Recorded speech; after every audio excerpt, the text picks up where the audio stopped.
Well, welcome to Murray-Calloway County Bariatric Solutions Bariatric Seminar. My name is Dr. Brian Swain, and I'll be doing the presentation. And we are glad that y'all are here viewing our seminar. We hope that this will be an informative time for you. We have made this available in this format for folks who are not able to attend a regular seminar, which is done once a month at the Murray-Calloway County Public Library.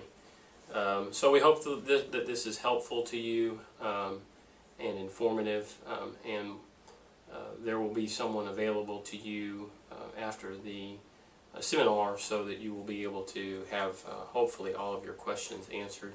And certainly the entirety of the bariatric staff is available to you either through phone consultation or in person should you have questions that are not answered during that time. So without further ado, we'll get started with the presentation.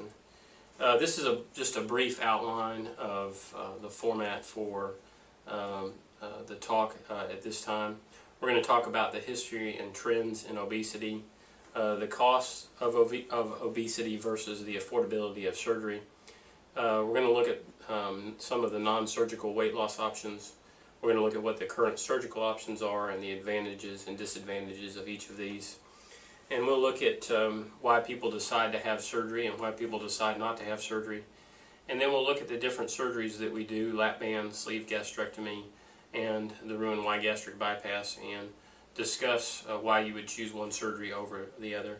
And then, as I said, someone will be available to you to answer any questions that you might have. So, looking at the changing perceptions of obesity. In the past, certainly obesity has been seen as a sign of weakness or failure on the part of the individual. And certainly social stigma was applied to those folks who were viewed as weak individuals. And what we see now is fortunately changing. But if you went to your doctor in the past, you'd frequently be recommended to do diet and exercise, and it might even be a fairly structured program, but for the most part you would be instructed just to consume fewer calories than you expend and you'll lose weight. Weight loss surgery was viewed as being dangerous or experimental and extreme, and very few people were referred or were set up to have that done. Fortunately, those things are changing, as I stated. Presently, obesity is considered a disease, and it's considered the root cause of many serious health conditions, but unfortunately is still a form of social discrimination as well. Surgery has gained acceptance as a proven method to treat the disease of obesity, and in fact, if you look statistically, it's the only consistently proven method for the treatment of obesity. Certainly surgical treatment is not for all people. Eligibility has to be determined, and we'll help you work through that to determine whether or not you're eligible for surgery. So who qualifies for weight loss surgery? This is a slide that looks at body mass index, and that's how obesity or weight is classified. So a normal weight would be a BMI of 18 to 24. A BMI of 25 to 29.9 is considered overweight, and then as you get above that, you get into the obesity category, and that's where, in that category is where we offer obesity surgery.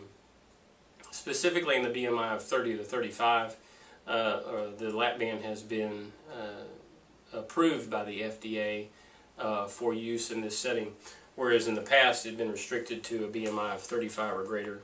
Other weight loss procedures, which includes the gastric bypass and the sleeve gastrectomy, are still restricted to people with a BMI of 35 and above. And BMI is simply a factor of your height and your weight. And we have wheels available for you where you can calculate that, and those should be in your packet. Why do we use that 35 cutoff? And now in the 35 range as the cutoff for obesity surgery? Well, this slide looks at the overall health risk of obesity, and you can see that it dramatically increases around that 30 to 35 BMI, and at that point the risk of surgery is less than the risk of obesity, and therefore surgery is recommended. In addition to the induction of comorbid conditions, obesity is also linked to many cancers. And this is a slide that looks at those cancers, and they're listed on the left, and to the right of them is the increased risk associated with obesity for developing those cancers. Some of these are uncommon cancers and some of them are very common cancers, but you can see that obesity dramatically increases the risk of those. And if you treat the obesity, you reduce that risk over the general population. Now we're going to look a little bit about the cost of obesity. Weight loss surgery certainly has the potential to reduce annual cost of living. And this is a slide that just illustrates how affordable obesity surgery may be when you look at the cost of being obese. And it estimates the cost of obesity being about $18,000, and that's on an annual basis. And you can read through there the different costs that they have figured into this. And certainly it's significant. When you weigh that versus the single outlay for surgery versus an annual cost of obesity, certainly obesity surgery looks to be fairly affordable. So now we're going to look at some of the weight loss strategies that have been used in the past. The first one is dietary intervention, or just diets in general. Those generally will result in about a loss of at most 10% of your body weight in a 6-month period. Certainly diets are prone to failure as people go off of them. And the reasons for failure are multifactorial, but statistically, diet alone is not an effective means of weight loss. Physical activity is certainly a good thing. No one would dispute that. It's good for your overall health, but it rarely by itself has a significant impact on your total body weight, specifically in a morbidly obese patient. And many of those people, due to the other comorbid conditions, struggle with the ability to perform rigorous physical activity in general. So generally that is prone to failure as well. Behavioral modification is a very structural form of intervention. It requires a trained person to instruct the person in terms of doing the behavioral modification. It can be successful. It requires ongoing contact with a professional, and certainly has a high failure rate when people are no longer in contact with that professional. Drug treatments, there's been many of them out there, and certainly you've probably heard of several of those. Fen-phen, Ally, and certainly the majority of those have significant and serious side effects with sometimes limited efficacy. And certainly almost all of those, once you go off of the medication, the weight is regained. So the next thing we're going to look at is weight loss surgery. It is by far the most effective approach for long-term weight loss, sustained weight loss, more effective than anything else that has been available in the past, and anything that seems to be on the horizon at this time. Therefore, that's going to be the focus of the remainder of the discussion today. So these are the three procedures that we're offering through Bariatric Solutions. The first that we'll talk about is the lap band. We're going to talk about the sleeve gastrectomy as well as the Roux-en-Y gastric bypass. So specifics of the lap band system. It is performed laparoscopically, generally through at most 5 small incisions.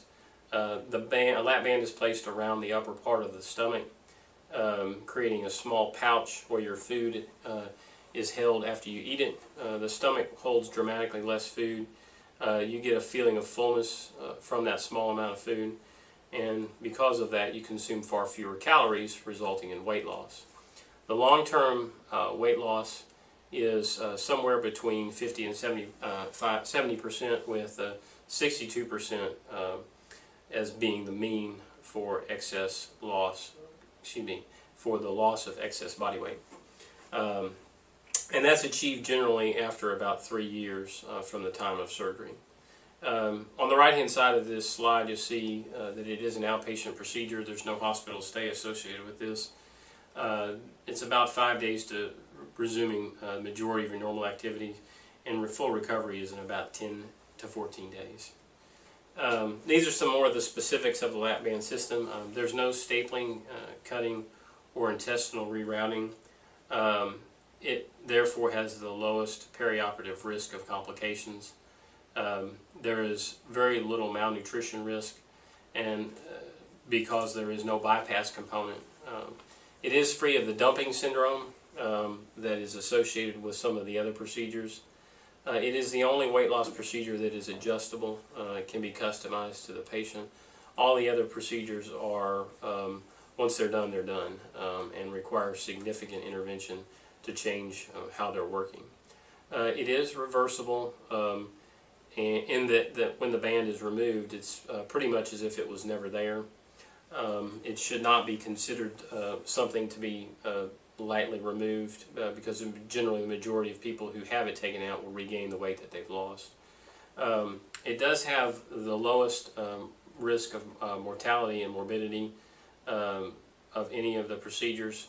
It is the least invasive procedure. It does produce a feeling of satiety or fullness, which is generally what people who suffer from obesity are looking for, is that feeling of fullness with a small amount of food. And as we talked about before, people generally don't have to stay in the hospital with this procedure. On the right-hand side of the slide, you'll see a few bullet points that are sometimes regarded as negatives associated with the band. I do not have, however, regard those as being negative points, and we'll talk a little bit about that. The slower initial weight loss. During the initial period, specifically right after the band is placed, there's no fluid within the band. And the reason for that is that there'll be edema and swelling from the surgery, and we want that to go down before we put any fluid within the band. And so it takes about 3 to 5 adjustments for you to achieve the maximal result from the band. And during that time you'll be losing weight, but you'll not be losing as much weight as you would be in the later periods. It does require regular follow-up, and certainly what we're finding with all bariatric surgeries is that the people who are most successful in the bariatric surgery are those who continually are in contact with the bariatric office who perform their surgery.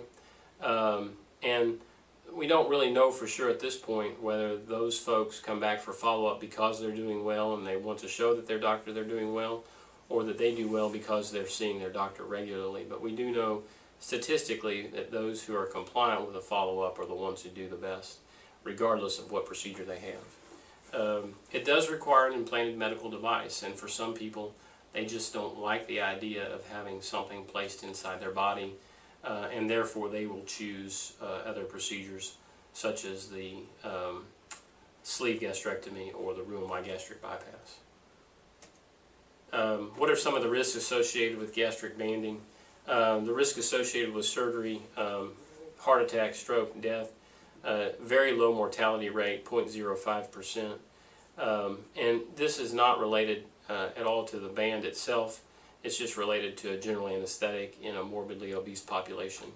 Can also have infection. The band is a man-made material. Anytime you implant man-made material in the human body, you run the risk of infection, particularly when you're accessing that device on a regular basis to perform the adjustments. The risk of infection is quite low. If the port itself becomes infected but the band appears to be okay, we can leave the band in and remove the port, and then we have to come back later and put the port back in and reconnect it to the band. If the band itself becomes infected, we remove the entire system, and once the infection is cleared, we're able to place that back. Nausea and vomiting can occur. That's generally from the band being adjusted too tightly, and it can lead to band slippage if forceful vomiting occurs. Therefore, we like to do what we can to prevent vomiting in the post-operative period. Band slippage is one of the more common complications that can occur. It happens in about 2% of people who have had the lap band in place, and what that is where the portion of the stomach that is below the band is pushed up through the band, causing herniation. That is a relative emergency because the part of the stomach that is herniated through there actually can necrose or die. People ask after they have the band how they'll know if that happens. It's very obvious. If you have that particular complication occur, it results in significant pain and an inability to take anything by mouth. It does require surgery to fix it. The band can stay in generally. When that happens, we just reposition it through a surgery. Erosion is one of the most serious complications that can occur after this. It's where the band makes a hole in the stomach. The incidence of that is fairly low, about 1% or less. If that happens, we have to remove the band, and I do not recommend having the band replaced later. There are centers that are doing that, but the re-erosion rate is significantly high, and therefore we recommend other bariatric procedures be performed once the erosion heals. Obstruction can occur when food material gets caught within the band, and generally, if the person comes in a timely fashion, we can simply remove any fluid that's in the band, and that will allow that to pass. And therefore, it's very important, if you experience that in the post-surgical period, that you contact the bariatric office as soon as possible. Reoperation can be necessary with the lap band, and that generally is for the reasons that we've just talked about. Either a slip or a herniation, infection, or erosion. Follow-up after the lap band, there's no admission after surgery. You follow up in the bariatric office in about a week after surgery, and then every 4 to 6 weeks after that, at least for the first year, while we do adjustments at 1-month intervals. And as I stated, it's important to have ongoing contact with us so that we know how you're doing, and if there's problems that we can address those. We additionally, in addition to doing the adjustments, we also do lab work to make sure that there are no nutritional deficiencies, and to make sure that your overall health is optimized. Next, we're going to talk about the sleeve gastrectomy. This procedure is also performed laparoscopically, usually through 5 small incisions. We actually remove about 70–80% of the stomach, and in doing that, obviously the capacity of the stomach is drastically reduced. But it also removes a source of protein called ghrelin, which is the hunger hormone. It tells your brain that you're hungry. So the vast majority of people, after they have this procedure done, no longer experience hunger, and as we like to say, they learn to eat to live. They don't live to eat, that lack of hunger is one of the most remarkable aspects of this surgery, and is something that certainly people who have this appreciate. You feel very full with a small amount of food, and it does require an overnight stay. And we perform a procedure on the following day after surgery to make sure that there's no leakage from the staple line, and if they tolerate liquid, they're able to go home on the first post-operative day. What are some of the indications for a sleeve, or why would you have the sleeve? This is a good procedure for people who have inflammatory bowel disease, because the band is not indicated for those people.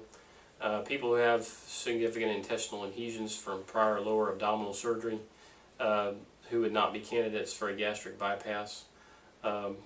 Individuals who are on immunosuppressive drugs, either for arthritis conditions or for inflammatory bowel disease, or people who take anti-inflammatory drugs, as these medications increase the risk of erosion with the lap band. And this is also a good option for people who do not desire to have an implanted device like the lap band. And for those who do not desire to have a malabsorptive procedure like the gastric bypass. And we've been targeting this certainly for people who have a BMI of 50 or greater. And the reason for that is there is some increased risk associated with the procedure at the time of surgery. And so we want the benefit of surgery certainly to outweigh the risk. And in people with a higher BMI, we feel that it does that best. It is a restrictive procedure, as we stated before. It drastically reduces hunger. It is irreversible. We actually remove that part of the stomach that is excluded in this procedure. The loss of excess body weight is somewhere between 50 and 75%, with the mean being about 66%. It does require, as you see here, a 23-hour observation hospital stay. And some people will stay longer than that if they're not tolerating liquids well, but generally the majority of people leave within that 24-hour period. It's about 7 days to normal activity and 15 days to full recovery. What are some of the advantages of the sleeve gastrectomy? There's no or very little dumping syndrome that can be associated with a gastric bypass. There's no bypass component which has significant complications associated with it, including the malabsorption of certain nutrients and intestinal obstructions that can occur related to that part of the surgery. There's no upper limit of BMI that can be done with the sleeve gastrectomy. People who have inflammatory bowel disease are still candidates for this surgery, where they really would not be for the gastric bypass or the lap band. And people who require steroids or non-steroidal anti-inflammatories are good candidates for the sleeve. And there is no implanted device, which is significant for some people. What are some of the risks associated with the sleeve gastrectomy? You can have leakage from the staple line. That can occur about 2% of the time. Bleeding can occur either from the spleen or from the staple line, and it can require splenectomy or removal of the spleen if bleeding is significant. There can be stricture of the gastric tube, which is a narrowing of the tube that occurs over time. That's generally a later complication that can occur, and we believe that it's related to the technique of the surgery. We actually injure the blood supply of that part of the remaining stomach, and so obviously we go to great lengths to make sure that that doesn't happen. The 30-day mortality or risk of death is 0.19%, which is very, very small, but is significantly larger than that which is seen with the lap band. And then there are also risks that are associated with any major surgery: nausea, vomiting, infection, and those are all uncommon to cause significant complication. Nausea is a fairly common early issue with this procedure, and we provide patients with anti-nausea medicine during their hospital stay and once they leave the hospital. If a leak occurs, it's a significant complication in this procedure, and we've not had to deal with that, but if that does occur, it's significant. The patient is not able to eat while we allow that to heal. It may require additional surgery where we place drains or potentially place stents within the stomach. Most of the time these will heal in 4 to 6 weeks from the time of surgery. If they don't heal, the last resort surgery is conversion to a gastric bypass, but as we said, we've not had to deal with a leak to this point. So the follow-up protocol after a sleeve gastrectomy does require observation, admission to the hospital, 24-hour observation. You'll be seen 1 week after surgery, and then at prescribed intervals. You meet with both the dietitian and me from time to time, just to ensure that your weight loss is satisfactory and to address any concerns that you might have. Room-wide gastric bypass. We have not done this procedure previously and have added this based upon some of the recent literature that's come out regarding the relationship between the previous two procedures and problems that can be associated with those in terms of gastroesophageal reflux. Both of those procedures can exacerbate reflux in folks who already have problems with that, and therefore we felt it was necessary to begin to offer the gastric bypass to those patients. So we're going to go through the specifics of the gastric bypass and talk also about the risk, benefits, and potential complications associated with that. So with the gastric bypass, a small pouch is made out of the proximal part of the stomach, and it is roughly the size of an egg. And then we divide the intestines about 100 centimeters from where they begin and bring the divided end up to the stomach, and then hook the other end back into the stomach, again about 100 centimeters from where the previous aspect is inserted into the stomach. And you can visualize that in the diagram that is available. And what this does is it does two functions. It creates a small pouch where you can't hold very much food, so it's a restrictive procedure, but it's also a malabsorptive procedure. And what that means is that even if you get the food through the pouch, that a significant amount of what you eat is passed through the body without being absorbed. And that includes both important nutrients and unimportant nutrients. So there are significant nutritional deficiencies that can occur with this procedure, and we'll talk about that more. But it is performed laparoscopically through 5 to 6 small incisions. So in terms of how it's done versus the other procedure, there's not really a significant difference in terms of that. It does require a hospital stay, usually a 2-day hospital admission with this. We do tests to make sure that there's no leakage, as we do with the sleeve gastrectomy. Normal activity in about 2 weeks and full recovery in 3 to 6 weeks. Some of the side effects that can be associated with this is a dumping syndrome, and that results from concentrated carbohydrates being dumped directly into the small intestine from the gastrointestinal bypass. That can result in flushing, cramping, nausea, vomiting, and palpitations, and is a significant side effect. As a consequence of that, it teaches people not to eat concentrated sweets. So generally they will avoid those foods to avoid the dumping syndrome. Bleeding can occur from the staple line, and at the time of surgery, that would be from the surgery itself. Later bleeding typically is from ulcerations that can occur either within the gastric pouch or within the small intestine just past the gastric pouch. Infections and leaks can occur.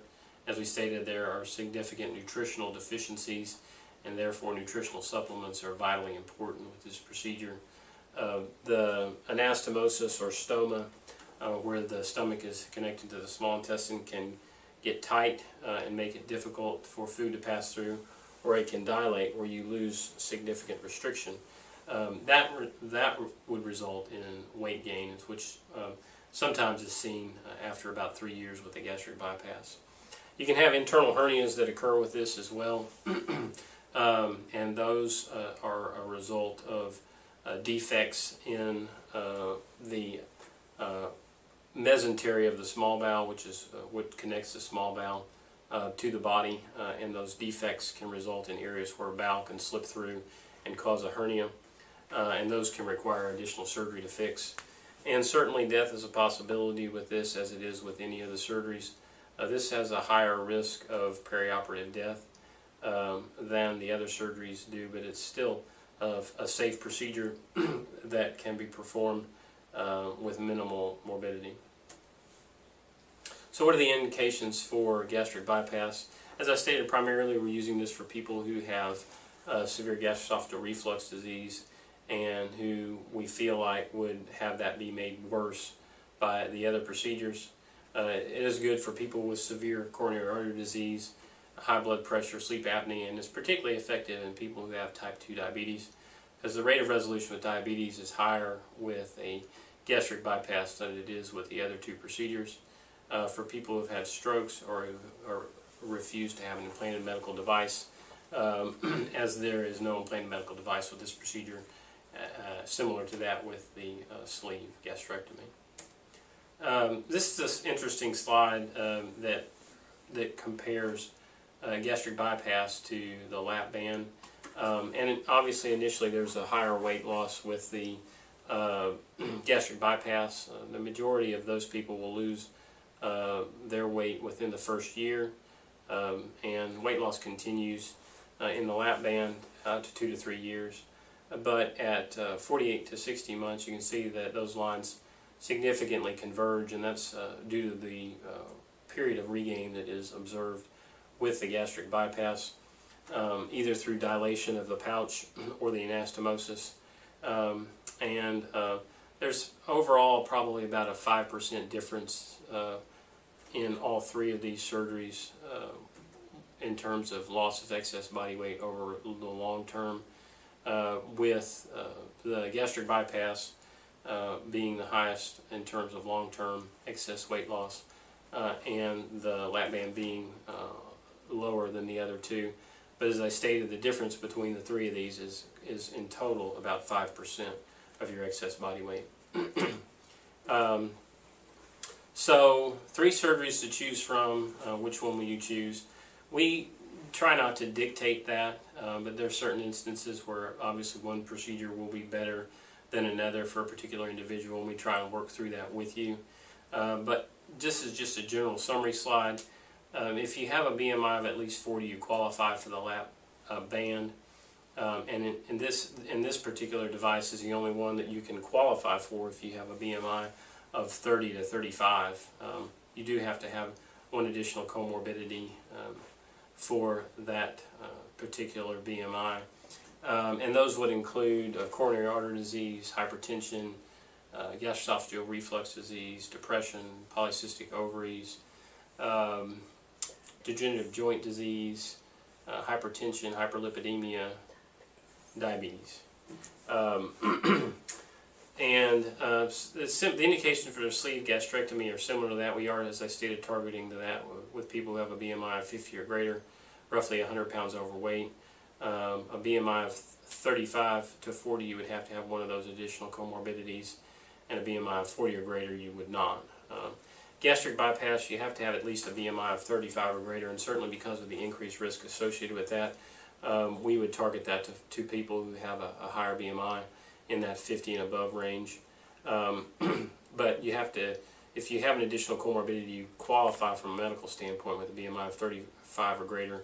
And if you have a BMI of 40 or greater, as I stated, roughly 100 pounds overweight, you would qualify for the surgery. And certainly this particular surgery is ideal for folks who have severe gastroesophageal reflux disease. This is a slide that sort of looks at insurance coverage, and no one really wants to talk about that, but it's an important thing to talk about. We help review your coverage with you and find out whether or not the procedures are covered. Certainly the majority of insurers are covering bariatric surgery because they understand that one-time outlay for bariatric surgery is better than a lifetime outlay for all the complications that can occur from those. Certainly our office understands the appeals process and how coverage works. There are several self-pay options and self-pay pricing available through the hospital's business office, and we try and work with folks through that as best we can. This is a really important slide. The bariatric surgery does require a commitment to a changed life. This is not a fix-it-and-forget-it thing. This is not an easy fix. Weight loss surgeries, all of them are tools, and unless the tool is used properly, it's not going to work. So you have to be willing to have continued contact with our office, to do what we say. If you do what we say, you'll be successful, and if you don't, you won't. It's just that simple. And we're there every step of the way with you. We are here to help you be successful. We are not here to pass judgment or to bring you down. And we hope that you will regard us in that way. So what are the steps from here? Where do you go from here? The initial consultation with a nurse practitioner is sort of the first step, and you'll have initial contact with a registered dietitian as well.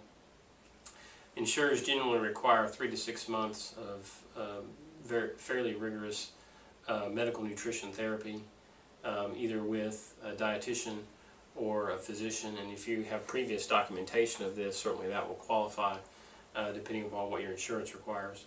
And then there are 2 pre-surgical appointments with me once we determine that you're eligible for surgery, and then we do comprehensive preoperative testing and education. And that's just to minimize complications after surgery and to ensure your success after surgery as well.